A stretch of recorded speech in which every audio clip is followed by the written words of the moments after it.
lung khai zel mo na lam met na te hong ki lung let mo na ot nang bon ten hong le do hun chiang mo thok sia mi no ble da hun in to pa mang ngil ke na khem pe to pa khut sung a den in a piang na khem pe to pan thei hi chi nui le lin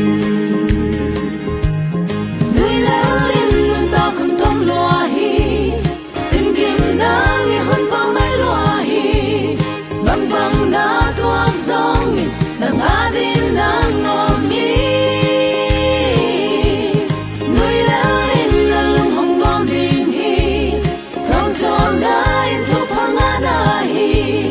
lei tung hi bang mo chi kasan in mai no ti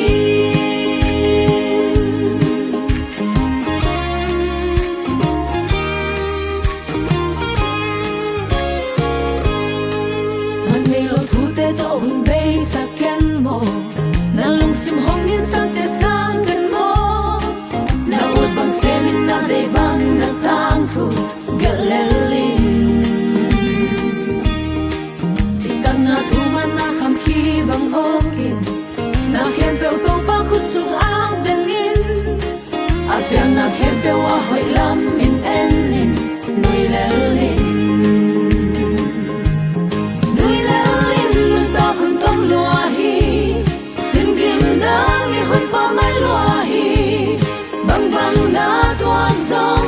nang adin nang ngomi nui la in na lung hong nom ding hi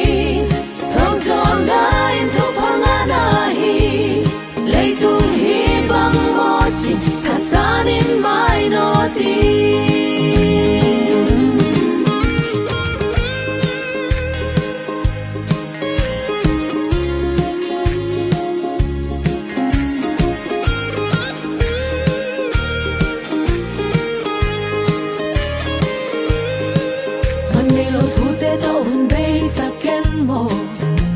sim hong in sang te sang kan mo na ut bang semin na de bang na tang thu galelin chitang na thu man na kham khi bang okin na khem pe to pa khut sung ang den in a piang na khem pe wa hoi lam in en in nui lelin ta kun tong lua hi nang hun pa mai lo hi bang bang na tuang song nang adin nang ngomi nui la in na lung hong nom ding hi thong son da in thu phanga da hi lei tung hi bang mo chi kasan in mai no ti nui la in nun ta kun tong lo hi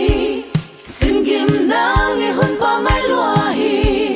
bang bang na tuang song nang adin nang